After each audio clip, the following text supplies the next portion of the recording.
में हम आपको जो कुछ भी बता रहे हैं इसे आप बहुत ध्यान से समझेंगे और इम्प्लीमेंट करेंगे तो आपका बिजनेस शुरू हो जाएगा बिना किसी एफर्ट के। और अगर आप कमिटेड हैं कि आपको बिजनेस करना ही करना है तो free business planning secrets black book जो उसका लिंक डिस्क्रिप्शन में वहां से आप ले लेंगे। और अगर आप नए दर्शक या नए लिसनर हैं तो आपको मैं रिकमेंड करूंगा कि इस सीरीज का जो पहला एपिसोड है द बैक स्टोरी वहां से आप शुरू करें ताकि चीजें आपको अच्छे से समझ में आए और आपका बिजनेस प्लान जो है वो अच्छा बने और आपके बिजनेस के सक्सेसफुल होने के चांसेस जो है इससे पहले से कई गुना अधिक बढ़ जाएंगे। तो हम डिस्कस करने वाले हैं मार्केटिंग एंड पर्सनल प्लान, मतलब मार्केटिंग का प्लान और पर्सनल प्लान। तो अगर आप बिजनेस में हैं तो बाय डिफॉल्ट आप एक मार्केटर हैं, तो किसी भी प्रोडक्ट या सर्विस की मार्केटिंग में पैसा है, बाकी सब कुछ कॉस्ट है। ये थंब रूल है किसी भी बिजनेस का। तो बिजनेस में सबसे पहली चीज जो आपके लिए जरूरी है जानना वो है आपका कस्टमर, आपका ड्रीम कस्टमर, मतलब किस तरह का कस्टमर जो है आइडियल कस्टमर, उसके साथ आप काम करना चाहते हैं। पता क्या है, बिजनेस जब हम शुरू करते हैं हम क्या सोचते हैं कि बस पैसा, तो कोई भी कस्टमर जो कि पैसा दे दे उसे हम अपना कस्टमर बनाने को तैयार हो जाता है। लेकिन यही चीज जो आगे चल के इतनी बड़ी सिरदर्दी बन जाती है कि आपको लगता है कि यार बेच दो बिजनेस या बंद कर दो बिजनेस, सिरदर्दी हो जाती, समझ नहीं आता क्या करें। मतलब आप पैसा तो बहुत अच्छा कमा हो सकता है लेकिन आप खुश नहीं रहेंगे।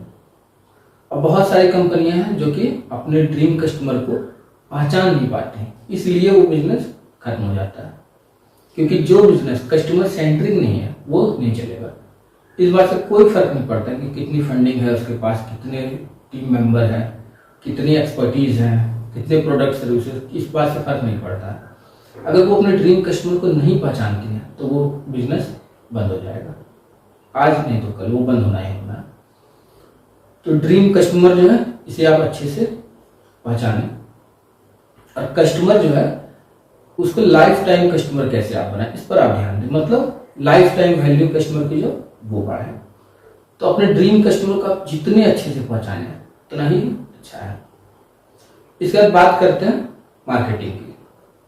तो होता क्या है कि कोई भी कस्टमर जो है वो आपके पास आएगा और आप जो है उसे पिच करेंगे कि आप जो है मुझे 1,00,000 रुपया दीजिए, इसके बदले में आपके XYZ ABCD काम कर लूंगा।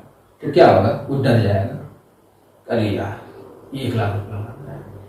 लेकिन वहीं जब स्टेप बाय स्टेप आप लोगों को ले जाते हैं वही 1,00,000 का प्रोडक्ट या सर्विस पर, तो क्या होता है वो खुशी खुशी आपको देने को तैयार हो जाते हैं। क्यों? क्योंकि वो जो है देख चुके हैं कि आपका प्रोडक्ट कैसा है, आपकी सर्विस कैसी है, आपका बिजनेस कैसा है, आप कैसे हैं, आपकी टीम कैसी है, ये सब कुछ वो फील कर लेता है। इसके बाद स्टेप बाय स्टेप उसे आप ले जाते हैं तो उसमें क्या कि सारा रेसिस्टेंस, सारा ऑब्जेक्शन खत्म हो जाता है। तो इसमें शुरुआत होती है मीडिया से। सबसे पहली चीज मीडिया जो कि फ्री है। तो मीडिया भी दो तरह का होता है, एक होता है ऑर्गेनिक, जैसे यूट्यूब चैनल बनाना, पॉडकास्ट बनाना, फेसबुक रील्स बनाना, इंस्टाग्राम रील बनाना। तो आप जो है कोई भी एक प्लेटफॉर्म शुरुआत में पकड़ लेते हैं, इसके बाद उस प्लेटफॉर्म पे चलते रहते हैं। तो क्या होता है कि आपको समझ में आ जाता है कि ये प्लेटफॉर्म काम कैसे करेगा। इसके बाद आपको समझ में आ जाता है कि बाकी के प्लेटफॉर्म्स कैसे काम करेंगे। तो सबसे बेसिक चीज मीडिया, जो कि रिकमेंड किया जाता है कि आप फ्री रखिए। इसके बाद ऑर्गेनिक तरीका आपने अपना लिया। इसका पेड ऐड जो है वो भी होता है कि आप जो है पेड ऐड चलाएं। कभी कभी आप देखेंगे कि आपने गूगल में सर्च किया किसी प्रोडक्ट या सर्विस के लिए, आप किसी वेबसाइट तक पहुंचे, आपने देखा कि कोई प्रोडक्ट या सर्विस है जो कि बिल्कुल अफोर्डेबल है, उसका ऑफर उस पर अवेलेबल है। अब जब आप उसकी वेबसाइट छोड़ देते हो उसके बाद भी वो कंपनी या वो बिजनेस जिसका भी वो वेबसाइट है वो चाहे तो आपको ऐड दिखा सकता है, लेकिन वो नहीं दिखाता है। और अक्सर आपके साथ होगा कि आप किसी सोशल मीडिया प्लेटफॉर्म पर जाएंगे तो आपको बहुत सारे ऐड वो दिखाएगा। उसकी प्राइसिंग जो है ये कभी कम भी हो जाती है, कभी बहुत ज़्यादा भी होती है। तो दो तरह से लोग काम करते हैं, पहले हम ऑर्गेनिक मेथड से, ऑर्गेनिक मीडिया, दूसरा पेड मीडिया। तो सबसे बेसिक चीज है मीडिया। तो बिजनेस के शुरुआत में रिकमेंड किया जाता है कि आप जो है ऑर्गेनिक तरीके से कस्टमर लाए, मतलब ऑर्गेनिक मीडिया जो उसका इस्तेमाल करें। इसके बाद जब आप बिजनेस अपना सेटअप कर लेते हैं, इसके बाद आप ऐड चलाएंगे तो आपको पता होता है कि ब्रेक इवन कहाँ पर आएगा, प्रॉफिट कहाँ पर आएगा। तो इवन अगर आपके पास बहुत बड़ा बजट है तो भी मैं आपको रिकमेंड करूंगा ऑर्गेनिक मीडिया, उसका इस्तेमाल करें। अब जिन लोगों ने आपका कंटेंट देखा, मान लीजिए बहुत अच्छा लगा, उसे समझ में आया, उसको कोई प्रॉब्लम है वो सॉल्व हुई, इसके बाद होता है समथिंग फॉर फ्री। अब वो जाएगा आपके लैंडिंग पेज पर या आपकी वेबसाइट पर, वहां कंटेंट देखेगा, उसको अच्छा लगेगा तो वो आपसे जुड़ेगा। इसके बाद हो जाता है कि कोई प्रोडक्ट या सर्विस आप उसको देते हैं जिसकी प्राइसिंग बहुत छोटी होती है, तो क्या होता है कि आपका कस्टमर जो वो बायर में कन्वर्ट हो जाता है। तो अमाउंट कम रहता है, कन्वर्जन ज्यादा होता है। और ये फ्री जो है, फ्री का मतलब ये मत सोचिए कि ये किसी काम का नहीं है, कोई फायदा नहीं है। क्यों? एक बार क्या हुआ था, बचपन की बात मैं बता रहा हूँ, एक ही जगह पर दो दुकानें थी जो कि साइकिल रिपेयर करती थी। तो एक दुकान जो है वो हवा अगर आप खुद से भरेंगे तो फ्री में भर सकते हैं, ये उसका ऑफर था। तो दूसरा दुकानदार जो था उसका ऑफर था आप खुद से भरिए या हमसे भरवाइए, ₹1 हम आपसे लेंगे। तो वो आदमी जो कि फ्री में हवा भरने दे देता था, उसके पास ही मैं बार बार जाता था। साइकिल का स्पोक चेंज कराना है, कलर कराना है, सर्विसिंग कराना है, टायर बदलवाना है, ट्यूब बदलवाना, कुछ भी काम उसी के पास जाता था। इसलिए फ्री जो है ये बहुत इंपॉर्टेंट है, ये वेस्ट ऑफ टाइम या वेस्ट ऑफ मनी नहीं है। इससे आपका कस्टमर जो है, आपका कस्टमर बेस जो है वो बढ़ेगा, मैक्सिमम जो कस्टमर बेस आपका हो सकता है वो हो जाएगा। इसका बहुत छोटा सा कोई प्रोडक्ट या सर्विस लाएंगे जिसकी प्राइसिंग बहुत छोटी सी हो, तो क्या होगा कि आपका जो कस्टमर वो बायर में बदल जाएगा। तो आप तो चाहेंगे कि मैक्सिमम जो लीड्स हैं वो बायर हो। इसके बाद आ जाता है सब्सक्रिप्शन। तो वाइट कॉम्बिनेटर का जो यूट्यूब चैनल है उसमें मैंने देखा था कि सबसे बड़ा जो कंपनी होता है वो सैस कंपनीज होती हैं। तो सैस कंपनी जो उनका मॉडल कैसा होता है, कस्टमर से अर्न वो कैसे करते हैं, सब्सक्रिप्शन लेकर के। तो आप भी यहाँ पर लाएंगे क्या, सब्सक्रिप्शन। तो जितने लोग आपके पास आए हैं सारे यहाँ नहीं जाएंगे, लेकिन कुछ होंगे जो कि सब्सक्रिप्शन ले लेंगे। कोई सॉफ्टवेयर हो या कोई इंफॉर्मेशन हो या कोई और चीज हो, उसका सब्सक्रिप्शन वो ले लेंगे। जैसे आप देखते हैं कि Amazon प्राइम उसका सब्सक्रिप्शन है, हाईली प्रॉफिटेबल। तो इसमें क्या होता है कि हर महीने या साल में कुछ पैसे आप कस्टमर से लेते हैं, तो कस्टमर जो है आपके पास हमेशा स्टिकनेस उसकी बढ़ती रहती है, और कस्टमर जो वो पे आपको करते रहता है मंथ ऑन मंथ, तो रिवेन्यू आते रहती है। और मेरा एक कॉम्पिटिटर है जिसने ये सब्सक्रिप्शन मॉडल नहीं लाया, तो RBI ने जब नॉर्म्स टाइट कर दिए लैंडिंग के, तो उसको जो है स्ट्रगल करना पड़ रहा है सर्वाइवल के लिए। क्यों? क्योंकि सब्सक्रिप्शन मॉडल उसके पास नहीं है। तो जो कस्टमर आए उन्होंने कुछ प्रोडक्ट सर्विसेज लिए, इसके बाद अब जो है रिवेन्यू नहीं आ रही उन कस्टमर से जिनको उसने एक्वायर किया था, लेकिन उनको एक्वायर करने में खर्च इसे लगा था। तो इसलिए सब्सक्रिप्शन मॉडल जो है वो इम्पोर्टेंट है। इसके बाद उससे ज़्यादा प्राइसिंग, उसके बाद उससे ज़्यादा प्राइसिंग, उसके बाद उससे ज़्यादा प्राइसिंग। तो आपने मीडिया जो है उस पर काम किया, फ्री कुछ दिया, समथिंग फॉर फ्री, जिससे बर्निंग प्रॉब्लम आपके कस्टमर की सॉल्व हो गई। फिर बहुत कम प्राइसिंग वाली कोई चीज़, इसके बाद सब्सक्रिप्शन, इसके बाद जो है आप लाते हैं फिर कोई चीज़ जिसकी प्राइसिंग जो है वो थोड़ी सी ज़्यादा हो, इसके बाद आप लाइए और ज़्यादा वाली प्राइसिंग। तो इससे क्या होगा, स्टेप बाय स्टेप बायर्स आपसे जुड़ते रहेंगे और रिवेन्यू आती रहेगी, और कस्टमर जो है उसका जो रेसिस्टेंस है वो धीरे धीरे खत्म हो जाएगा, उसका ऑब्जेक्शन जो है वो खत्म हो जाएगा। तो इस तरह से जो है किसी भी कस्टमर को कोई भी प्रोडक्ट या सर्विस हम प्रमोट करते हैं। और कोई कस्टमर जो है जो कि वो कोई कस्टमर है जो कि मुझे अभी भी मिला है, मैं उसको कहूँ कि बस सर 1 लाख रुपये दे दो, XYZ चीज़ बता दें, बहुत अच्छा है, बहुत अमेजिंग लगेगा आपको, तो क्या होगा, कस्टमर भाग जाएगा फौरन कि यार मिलते ही 1 लाख रुपये। तो बहुत सारे लोग हैं जो कि आपको बताएंगे कि बस हाई टिकट कस्टमर, तो उनका बिजनेस जो है हो सकता है अभी तुरंत मुझसे लग रहा हो कि बहुत अच्छा पैसा मैंने कमा लिया, लेकिन उसका बिजनेस आज नहीं तो कल ट्रबल में आएगा। क्यों? क्योंकि जिस बिजनेस के पास जितने ज़्यादा कस्टमर्स होते हैं वो बिजनेस उतना अच्छा होता है, उतना स्टेबल होता है। तो जिसके पास सबसे ज़्यादा कस्टमर्स होंगे वही विन विन सिचुएशन में होगा। इस चीज़ का आपको ध्यान रखना है। इसके बाद जब भी आप एम्प्लॉयज हायर करें, टीम हायर करें, तो हमेशा याद रखिए आपको टीम हायर करनी है अपना समय बचाने के लिए। ग्रोथ के लिए कभी भी हायरिंग नहीं करनी है, अपना समय बचाने के लिए हायरिंग करनी है। और 1,000-500 रुपये में जो काम हो जाता है उस काम को करके आप करोड़ों और अरबों की कंपनी नहीं बना सकते हैं। उस काम को आपको आउटसोर्स करना होगा। तो ये चीज़ जो है ये मैंने सीखी थी, बाय बैक योर टाइम। तो मैं रिकमेंड करूँगा कि इसे आप पढ़ें, इसे आपको समझ में आए कि आपको टीम किस तरह से हायर करनी है। तो आपको क्या करना है, पर्सनैलिटी टेस्ट मैंने बताया था कि पर्सनैलिटी टेस्ट आपको लेना है उसका, इससे वो अपने बारे में बहुत कुछ जानेगा, आप भी उसके बारे में बहुत कुछ जान जाइएगा। इसके बाद जो भी काम आपको उससे कराना हो वो काम उसे दे दीजिए 1 दिन या 2 दिन के लिए। 1 या 2 दिन में वो काम करके आपको दिखा देगा। अगर आपसे बिना पूछे वो काम वो कर दे और ठीक ठाक भी कर दे तो उसे हायर कर लीजिए। और कोई ऐसा इंसान जो कि आपसे पूछे कि सर ये वाला होगा कैसे, उसे हायर मत कीजिए। क्यों? हो सकता है आज 2 लोग हैं आपकी टीम में, कल 20 होंगे, परसों 200 होंगे। तो 20 लोगों को या 200 लोगों को A to Z सब कुछ बताकर समझाकर आप थोड़ी करवा सकते हैं। तो आप लोग ऐसे हायर कीजिए जिनका एटीट्यूड हो कि हम खुद ही कर लेंगे।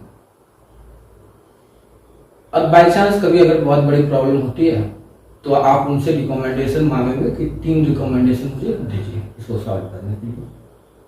वो 3 रिकमेंडेशन देगा। इसके बाद आप खुद उससे पूछ लेंगे कि इन तीनों में से ज़्यादा बेहतर कौन, वो खुद बता देगा ये वाला ज़्यादा बेहतर है, हाँ तो बस अप्लाई कीजिए। इसे कहते हैं 1-3-1 मेथड। तो इस तरह से आपको हायर करनी है। अब जो हम स्टेप बाय स्टेप सीखने वाले हैं marketing plan and personal plan, जिसे कोई भी चीज़ छूट ना जाए। तो सबसे पहली चीज़ और सबसे अहम चीज़ आपको याद रखना है प्रॉब्लम। कोई भी इंसान पैसा खर्च करेगा तो किसी प्रॉब्लम को सॉल्व करने के लिए खर्च करेगा। खुशी खुशी कभी कोई आदमी पैसा नहीं देता है। हमेशा याद रखें, कोई भी आदमी अगर पैसा खर्च करने को तैयार है तो उसको कोई प्रॉब्लम है या उसकी कोई प्रॉब्लम आप सॉल्व कर दें, कोई बर्निंग प्रॉब्लम सॉल्व कर दें तो वो आपको पे करने को तैयार हो जाएगा। किसी भी और कारण से लोग पे नहीं करते हैं। तो हमेशा आपको याद रखना कि क्या प्रॉब्लम है जो कि आप सॉल्व कर रहे हैं कस्टमर के लिए, अपने ड्रीम कस्टमर के लिए। तो ये चीज आपको अच्छे से समझ लेनी है और आपको इस चीज को अच्छे से लिख लेना है। और लिखना इस हिसाब से है कि आप जो है किसी को भी दिखाएं तो उनको समझ में आ जाए। आपको उस हिसाब से नहीं लिखना जिस हिसाब से आपको समझ में आए, इस हिसाब से लिखना है जिससे कि आपके जो भी सपोर्टर्स हैं, जो भी बैकर्स हैं, उनको समझ में आए। इसका दूसरी चीज है बिजनेस डिस्क्रिप्शन। तो इसमें आपको अपने बिजनेस के बारे में बताना है और आपका बिजनेस आपके कस्टमर के लिए क्या करता है वो आपको इसमें मेंशन करना है। इसके बाद टेस्ट, ट्रेंड, टेक्नोलॉजी, आने वाले 5 सालों में या 10 सालों में जो भी ट्रेंड है जो कि आने वाले हैं, आपको उसे अच्छे से समझना है और लिखना है। और इस बात का ध्यान रखना है कि वक्त के साथ साथ चीजें बदलती हैं, उसी हिसाब से आपको भी बदलना होगा। जैसे अभी डिजिटल कैमरा का जमाना है, अभी के टाइम में बाबा आदम के जमाने का जो कैमरा है वो कोई कंपनी लाएगी, क्या वो चलेगी?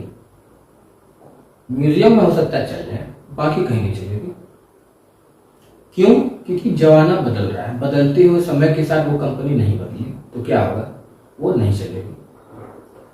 तो आने वाले 5 या 10 सालों में जो भी ट्रेंड होगा वो आपको लिख लेना है ताकि समय के साथ साथ आप बदल सके और बदलती हुई चीजों से फायदा ले सके। जैसे कोई गाना बहुत हिट होता है तो उस गाने में जो भी कॉस्ट्यूम दिखा गया वो भी बहुत हिट होता है।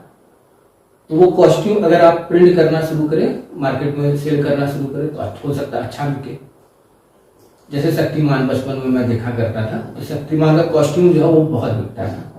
इवन बच्चे जो है मेले में घूमने जाते थे, शक्तिमान का कॉस्ट्यूम पहन के जाते थे और खड़ा भी होते थे शक्तिमान की तरह। तो वो एक ट्रेंड था जिसका फायदा लोगों ने लिया। तो आपको हमेशा ये चीज समझनी है कि दुनिया बदल रही है, बदलते हुए वक्त के साथ आपकी इंडस्ट्री में क्या क्या बदलाव होते हैं, इसे आपको समझना है, आपको लिखना है। तो इसके लिए जो है जो भी मिलती जुलती बिजनेसेस हैं, मिलती जुलती इंडस्ट्री के लोग हैं, उनसे आप मिलते रहिए, ट्रेड्स को अटेंड कीजिए, अपना जो आपका फील्ड है उसका इंफॉर्मेशन ज़्यादा से ज़्यादा रखिए। तो इससे आपको पता चलेगा कि क्या ट्रेंड है जो कि आने वाला है या जो चल रहा है, ताकि उससे आप बेनिफिट ले पाए। इसके बाद सेल्स रिवेन्यू फॉरकास्ट भी हम डिस्कस कर चुके हैं, क्योंकि सेल्स रिवेन्यू जो है ये अच्छी आएगी तो प्रॉफिट अच्छा आएगा, कैश फ्लो अच्छा आएगा, आपका बिजनेस जो है ये एक अच्छा हेल्दी बिजनेस होगा। इससे जब कैश फ्लो पॉजिटिव होगा, प्रॉफिट अच्छा होगा, तब तो आपको जो सेल्स रिवेन्यू फॉरकास्ट जो है ये भी अच्छे से लिख लेना है। इसके बाद बात करते हैं कंपटीशन की। अब आप किसी भी सेक्टर में चले जाइए, किसी भी सेक्टर में, तो उसमें कंपटीशन आपको होगा ही। हो सकता है डायरेक्ट कंपटीशन ना हो, इनडायरेक्ट कंपटीशन हो। मान लिया कस्टमर उसके पास 10,000 रुपये हर महीने बचते हैं, उसी 10,000 के लिए बहुत सारी कंपनियां फाइट कर रही हैं। तो कुछ डायरेक्ट कॉम्पिटिटर भी है, कुछ इनडायरेक्ट कॉम्पिटिटर भी है। तो कंपटीशन जो है मार्केट में मायने रखता है, तो इस चीज का आपको ध्यान रखना होगा। तो आपको जो है अपने टॉप 5 जो भी कॉम्पिटिटर्स हैं उनका स्ट्रेंथ और वीकनेस पता करना होगा। तो जब आप 5 कॉम्पिटिटर समझ लेंगे कि ये 5 मेरे कॉम्पिटिटर हैं, इनका स्ट्रेंथ, इनका वीकनेस, ये दोनों चीज आप समझ लेंगे। इसके बाद क्या होगा कि आप अपने आप को डिफरेंशिएट कर पाएंगे अपने कॉम्पिटिटर से, क्योंकि जो स्ट्रेंथ आपके कॉम्पिटिटर में है आप में भी वही स्ट्रेंथ है, जो वीकनेस आपके कॉम्पिटिटर में है वो वीकनेस आप में भी है। तो आपके पास लोग क्यों आएंगे? तो आपको कुछ डिफरेंशिएशन बनाना होगा मार्केट में, जिससे कि लोग आपके पास आए। इसके बाद जो है आपको समझना है कि आपको आइडियल कस्टमर जो है वो कैसा चाहिए। तो आप जो है आपको अपने कस्टमर के बारे में उससे अधिक जानना होगा, तभी आप जो है उनसे अच्छे से डील कर पाएंगे और कस्टमर सेंट्रिक हो पाएंगे, उनके हिसाब से सब कुछ कर पाएंगे। तो अब बात करते हैं आपके आइडियल कस्टमर की। तो आपको अपने आइडियल कस्टमर के बारे में जानना है। अब कितना जानना है? आपका आइडियल कस्टमर अपने बारे में जितना जानता है उससे ज्यादा उसके बारे में आपको जानना है। उनका क्या क्या पेन पॉइंट है, क्या क्या फ्रस्ट्रेशन है, क्या मोटिवेशन है, क्या एज क्राइटेरिया है, किस चीज का वो काम करते हैं, उनका गोल क्या है, उनका ऑब्जेक्टिव क्या है, उनकी नीड क्या है, उनका पसंद क्या है, उनका नापसंद क्या है, ये सब कुछ उनके बारे में आपको जानना है। तो जब आप अपने आइडियल कस्टमर के बारे में जान जाएंगे तो आप ये भी जान जाएंगे कि आइडियल कस्टमर जो है आपका कहां पर रहता है। मतलब कहां पर रहता है, मतलब क्या वो न्यूज ज्यादा सुनता है, या कॉमेडी वीडियो ज्यादा देखता है, या न्यूज़पेपर ज्यादा पढ़ता है, या यूट्यूब चैनल ज्यादा देखता है, या गूगल सर्च ज्यादा करता है, क्या करता है, कहां पर है वो अवेलेबल। जहां पर आपका कस्टमर अवेलेबल है वहीं पर आप जब अप्रोच करेंगे तब आपका कस्टमर आपको मिलेगा। तो इस चीज का आपको समझना होगा। तो जैसे ही आप अपने ड्रीम कस्टमर को समझ जाएंगे, आपको समझ में आ जाएगा कि इसको आप अप्रोच कैसे कर सकते हैं। तो इस चीज को भी आपको ड्राफ्ट करना है कि आपका आइडियल कस्टमर कैसा है और उसको आप अप्रोच कैसे करेंगे। तो जरूरी नहीं है कि डे 1 से आप अपने आइडियल कस्टमर को बहुत अच्छे से जान जाएंगे, लेकिन धीरे धीरे रिफाइन करते करते करते करते आपको समझना है कि आपका आइडियल कस्टमर कैसा है। तो जैसे जैसे इस चीज को आप समझते जाएंगे आपका बिजनेस जो ग्रो करता जाएगा। इसके बाद जो है आप अपने कस्टमर को अप्रोच करेंगे जहां पर आपका कस्टमर अवेलेबल है वहीं पर। अब जिन वेबसाइट्स को आपका कस्टमर अक्सर विजिट करता है जाहिर सी बात है उस पर ऐड चलाएंगे तो आपको फायदा होगा। अब आपका कस्टमर जो है यूट्यूब चैनल बहुत देखता है तो आप यूट्यूब चैनल बनाएंगे तो आपको फायदा होगा। पॉडकास्ट सुनता है तो पॉडकास्ट आप बनाएंगे तो आपको फायदा होगा। तो इस तरह से आपको समझना होगा कि आप अपने कस्टमर को कैसे रीच करने वाले हैं। कुछ लोग ऐड डलवाते हैं न्यूज़पेपर में, कुछ लोग ऐड भेजते हैं डायरेक्ट मेल से। डायरेक्ट मेल मतलब चिट्ठी भेजते हैं कस्टमर को। तो इस तरह से जो है आप अपने आइडियल कस्टमर को अप्रोच कैसे करेंगे ये आपको तय कर लेना है। और आपको शुरुआत में किसी एक मीडिया का यूज करना है, सिर्फ एक मीडिया। क्यों? अगर शुरुआत में आप बहुत सारे मीडिया जो है उन सब का इस्तेमाल कर देंगे तो आप खुद समझ में नहीं आएगा आपको कि आपको क्या करना है क्या नहीं करना, क्या करें क्या नहीं करें। फेसबुक रील डाले कि इंस्टाग्राम रील डाले कि यूट्यूब रील डाले या यूट्यूब शॉर्ट डाले या यूट्यूब वीडियो बनाए या पॉडकास्ट बनाए या ब्लॉग लिखे, क्या करें समझ में नहीं आएगा। किसी एक मीडिया को आपको यूज करना है और एक बार आप तय कर लेंगे कि इस मीडिया को यूज करना है, क्योंकि यहाँ पर आपको 100% पक्का पता चल चुका है कि यहाँ पर आपकी ऑडियंस है।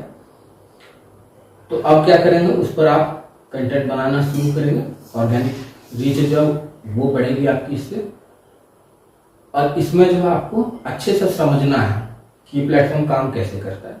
जैसे ही आप ये सीख जाएंगे कि ये प्लेटफॉर्म काम कैसे करता है, आपको समझ में आ जाएगा कि दूसरा प्लेटफॉर्म जो है वो कैसे काम करेगा। बहुत आसानी से वो चीज़ आपको समझ में आ जाएगी। इसके बाद आपको जो है एक मार्केटिंग बजट जो है वो तैयार करना है, क्योंकि किसी भी प्रोडक्ट या सर्विस की मार्केटिंग में पैसा है तो आपको जो है मार्केटिंग में पैसा खर्च करना होता है। ज़्यादातर कंपनीज जो कि वीसी फंड लेती हैं, ऐसा पाया गया है कि वो जितनी भी फंडिंग उठाती हैं उनमें से 40% वो सिर्फ और सिर्फ मार्केटिंग में खर्च कर देती हैं। तो दुनिया में दो खर्च हैं जो सबसे अधिक है। पहला जो वेलफेयर स्कीम्स गवर्नमेंट चलाती हैं और दूसरा मार्केटिंग। तो आपको जो है आपको भी ये तय करना है कि आप मार्केटिंग में कितना पैसा खर्च करने वाले हैं। तो सबसे पहला बजट आपको बनाना होगा ओपनिंग डे के लिए, कि जिस दिन आप शुरू करेंगे उस दिन आप कितना खर्च करने वाले हैं। अब ओपनिंग डे मतलब ये नहीं है कि जिस दिन आप शुरू कर रहे हैं सच में उसी दिन। दो तरह के लॉन्च होते हैं। पहला वो जो कि आप किसी चीज को प्रमोट करने के लिए करते हैं, और दूसरा वो जो कि आप पीआर लॉन्च करते हैं। तो आपने लॉन्च किया, उसके बाद आपने पीआर लॉन्च किया। ये दो अलग अलग चीजें हैं। मतलब आप जो है आपने मान लीजिए कोई भी बिजनेस शुरू किया, उसका पहला प्रोडक्ट या सर्विस जो है वो आप लेकर के आए हैं, तो हो सकता है आप एक साल पहले से प्रमोट कर रहे हैं उस चीज को। प्रमोट करते करते करते करते करते करते जब डे ऑफ लॉन्च आया उस दिन आपने अनाउंस किया कि हाँ इतने प्रोडक्ट या सर्विसेज बिक गए, इससे हमको इतनी रेवेन्यू आई है, या पहला प्रोडक्ट या सर्विस था तो वो फ्री में हमने दिया था वगैरह वगैरह। तो इस तरह से हो सकता है कि आप एक साल पहले से तैयारी कर रहे हो या 6 महीने पहले से तैयारी कर रहे हो, और जिस दिन आपने अनाउंस किया है कि लॉन्च होगा वो आपका पीआर लॉन्च होगा, मतलब पब्लिक रिलेशनशिप लॉन्च। उस दिन आप बताएंगे कि हाँ इतनी रेवेन्यू हमने जमा कर ली। जैसे मैं जब इंश्योरेंस सेक्टर में था उस दिन क्या हुआ था कि ओपनिंग डे जो था उस दिन हमने 9.5 लाख का बिजनेस किया था। तो कैसे किया था? एक दिन में नहीं किया था, पिछले 3, 4, 5, 6 महीने से लगातार बिजनेस आ रहा था आ रहा था आ रहा था आ रहा था। जिस दिन लॉन्च हुआ उस दिन हमने बताया कि हाँ इतना रेवेन्यू ले आए। तो ये भी हो सकता है, या ये भी हो सकता है कि सच में आपने उसी दिन शुरू ही किया हो। तो that depends upon your business. तो आपका बजट भी उसी हिसाब से आपको तय करना होगा कितना बजट होगा। अब बिना पैसे के बिजनेस नहीं हो सकता है। अगर आपको बिजनेस करना है तो आपको पैसा खर्च करना ही होता है। टैक्स वाइज बिजनेस प्लान में पहले से सब कुछ कैलकुलेट कर लेते हैं। इसके बाद आप तय करते हैं कि जिस तरीके से आप कस्टमर को अप्रोच कर रहे हैं क्या वो इफेक्टिव है। मतलब मान लीजिए अभी के प्रेजेंट टाइम में एड कॉस्ट बहुत महंगा है, तो अगर आप एड चला के कस्टमर लाएंगे तो ब्रेक इवन जो वो बड़ा कठिन होता है। मतलब जितना पैसा आपने लगाया उतना वापस कमाना मुश्किल होता है। लेकिन आज से 10 साल पहले, 15 साल पहले 10 रुपए में कस्टमर मिल जाता था, आज के टाइम में वो 3,000 में मिलता है। तो अभी के टाइम में आप ऐड चलाएंगे तो क्या वो फायदेमंद होगा आपके लिए? तो ये आपको सोचना पड़ेगा, तय करना पड़ेगा। या ऑर्गेनिक तरीके से आप रीच कर रहे हैं, बहुत सारी कंपनियां करती हैं ऑर्गेनिक तरीके से रीच करती हैं, शुरुआत के कुछ साल वो ऐड नहीं चलाते हैं, तो क्या होता है इफेक्टिव वे में वो रीच करते हैं। इसके बाद वो देख लेते हैं कि हाँ ये सारी चीजें काम कर रही हैं, इसके बाद वो ऐड चलाती हैं और अपना प्रोडक्ट या सर्विस की प्राइसिंग जो वो बढ़ा देती हैं। हालांकि ये मैं रिकमेंड नहीं करूंगा, क्यों? किसी भी प्रोडक्ट या सर्विस की प्राइसिंग जैसे आपने बढ़ा दी, अब जो नई लीड है वो नहीं आएगी, नए कस्टमर्स वो नहीं आएंगे या बहुत कम आएंगे, तो आपका बिजनेस स्ट्रगल करेगा। इसलिए आपको इस बात का ध्यान रखना है, नई लीड्स आती रहे और इफेक्टिव वे में मार्केटिंग भी आपकी होती रहे। तो जब आप अपने ड्रीम कस्टमर को पहचान जाएंगे, इस चीज को करना आपको बहुत आसान होगा। तो आपको पता होगा कि किस तरह से अपने कस्टमर को आपको लाना है कॉस्ट इफेक्टिव वे में। तो आपको ये तय करना होगा कि क्या आपने इनफ बजट जो है एलोकेट किया है प्रमोशन के लिए, मार्केटिंग के लिए, एडवर्टीजमेंट के लिए, और ये आपको करना ही करना है। तो आपको इस बात का ध्यान रखना कि आपको ये बजट अलॉट करना है, ताकि हर महीने आप जो प्रमोशन कर सकें। और जब आप शुरू करेंगे कोई भी चीज, जब आप शुरू करते हैं तो क्या होता है, लोग नहीं आते हैं, लेकिन जब लोग देखते हैं कंसिस्टेंसी, तब धीरे धीरे लोग आने लगते हैं। जैसे मैंने जब पहला वीडियो बनाया था यूट्यूब चैनल का, वो आप देखेंगे आप खुद को लगेगा कि यार ये क्या बनाया। मैं खुद देखता हूँ, मुझे लगता है कि यार ये वीडियो मैंने बनाया क्यों था। लेकिन आज की तारीख में मेरा यूट्यूब चैनल अच्छा चलता है, हजारों लोग आते हैं, कुछ ना कुछ सीख करके फिर जाते हैं। तो उनमें से जितने लोगों को पसंद आता है वो लोग मेरे लैंडिंग पेज पर जाते हैं, वहां भी वो कंटेंट देखते हैं, पसंद आता है तो ऑप्ट इन करता है। तो हमें सब समझ में आ जाता है कि इस कस्टमर के साथ अब हम डील कर सकते हैं। तो कंसिस्टेंसी इज द की। तो इस कंसिस्टेंसी को जारी रखने के लिए आपको जो है बजट एलोकेट करना पड़ेगा अपने प्लान के हिसाब से, ताकि मार्केटिंग, प्रमोशन, एडवर्टीजमेंट जो भी है आपका जो भी तरीका है, उस तरीके से आप कस्टमर को लगातार अप्रोच कर सके और कस्टमर बेस अपना जो है वो बढ़ा सके। तो इतनी सारी चीजें जो है वो अभी तक मैं आपको बता चुका हूं। इसी को आप अच्छे से लिखेंगे, अच्छे से ड्राफ्ट कर लेंगे, तो ये हो जाएगा आपका मार्केटिंग प्लान। इसके बाद बात करते हैं रिस्क फैक्टर की, कि बिजनेस में रिस्क क्या क्या है। तो आपको जो बिजनेस में ये सोचना है सबसे पहली चीज कि आपका बिजनेस जो है ये बंद कैसे हो सकता है। तो आपको फील होगा कि एक्स चीज होने पर मेरा बिजनेस बंद हो सकता है। अब आपको ये सोचना कि ये एक्स चीज आप कैसे नहीं होने देंगे। फिर आपको लगता है कि ए चीज जो है ये होने से हो सकता है बिजनेस बंद हो जाए, तो ये ए जो है ये आप होने ही नहीं देंगे। तो इस तरह से आपको जो रिस्क मैनेज करना है या रिस्क एलिमिनेट करना है। मतलब आने से पहले आपने अगर उसे खत्म कर दिया तो एलिमिनेट कर दिया, और अगर आ गया आपने उसे संभाल लिया तो वो मैनेजमेंट हो गया कि आपने रिस्क को मैनेज कर लिया। तो इस तरह से आपको सोच के चलना है। तो सबसे पहला रिस्क है कंपटीशन। तो मार्केट में कंपटीशन है, ये तो आपको मानना होगा। तो सबसे पहला रिस्क फैक्टर कंपटीशन है। इसके बाद है कि दूसरी चीज है पायोनियरिंग, मतलब कोई नया प्रोडक्ट या सर्विस आप मार्केट में लॉन्च करते हैं, या कोई पुराना प्रोडक्ट ही है उसकी पोजीशनिंग जो है वो आप मार्केट में नहीं कर देते हैं। तो इससे क्या होता है, कंपटीशन जो है उसका कोई मतलब ही नहीं रह जाता है। आप कोई नई नीश बना देते हैं, उस नई नीश के तहत आप कोई नया प्रोडक्ट लाते हैं, नई सर्विस लाते हैं, या कोई नया इंफॉर्मेशन लाते हैं, या कुछ नया लाते हैं, या पोजीशनिंग नहीं कर देते हैं। तो क्या होता है, कंपटीशन जो वो इररिलेवेंट हो जाता है। तो इससे बिजनेस को ग्रो करने में ज्यादा आसानी मिलती है। और मान लीजिए कोई ऐसा प्रोडक्ट या सर्विस आप ला रहे हैं जिसमें कि लोगों की आदत को बदलने की जरूरत होती है, तो ये डिसरप्टिव प्रोडक्ट है। तो आपको पता होना चाहिए जो इनोवेटर्स हैं पहले वही लेंगे, तो जब आप अपने ड्रीम कस्टमर को अच्छे से समझ जाएंगे तो आपको समझ में आ जाएगा कि ये कैसे करना है। इसके बाद है साइकिल एंड ट्रेंड्स। क्या क्या ट्रेंड्स हैं, कैसे कैसे चीजें बदलती हैं, अप्स और डाउन्स कैसे आते हैं। इसके बाद आपको समझना है कि स्लो टाइम, ऐसा कौन सा महीना होता है जब बिजनेस स्लो चलता है।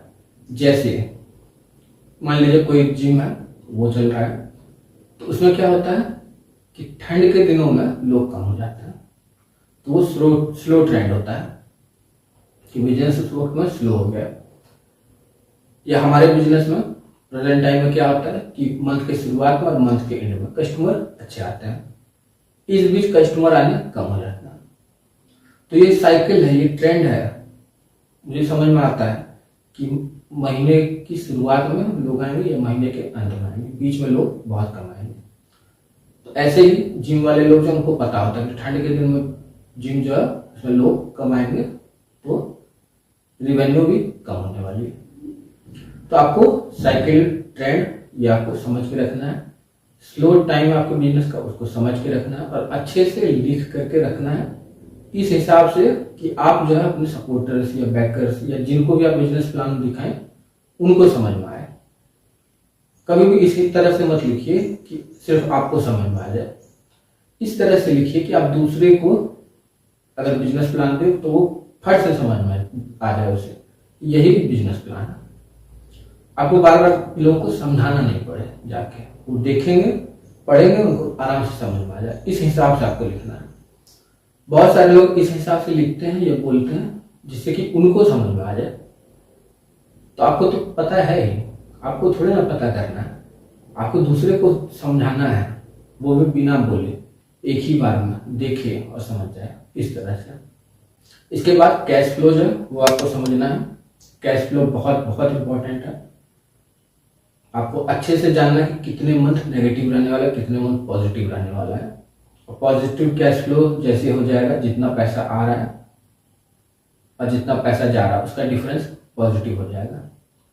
अब जो आपका बिजनेस सस्टेनेबल हो जाएगा, क्योंकि वो इतना कैश जनरेट करेगा कि आपके बिजनेस को बाहर से पैसा लगाने की जरूरत नहीं पड़ती है। तो शुरुआत के कुछ साल जो कैश फ्लो नेगेटिव रहेगा और बाद के कुछ साल में पॉजिटिव हो जाएगा। इसके बाद आपको देखना है कि ये हमेशा पॉजिटिव ही रहे। तो कभी भी ऐसा नहीं होता कि आपने शुरू किया पहले दिन से बहुत ज्यादा रिवेन्यू नहीं होती है। शुरुआत के कुछ साल ये नेगेटिव रहेगा, खर्च ज्यादा होगा, इनकम कम होगी, लोग नहीं आएंगे। तो कंसिस्टेंसी इज द की। आपको याद रखना, आपको एफर्ट लगाते रहना है और अपनी गलतियों से सीख करके चेंजेस लाने हैं, सुधार लाने हैं अपने बिजनेस में। इसके बाद बात करते हैं पर्सनल प्लान की। तो आपको जो है लोग हायर करने हैं अपना समय बचाने के लिए। क्यों? क्योंकि 24 घंटे ही है।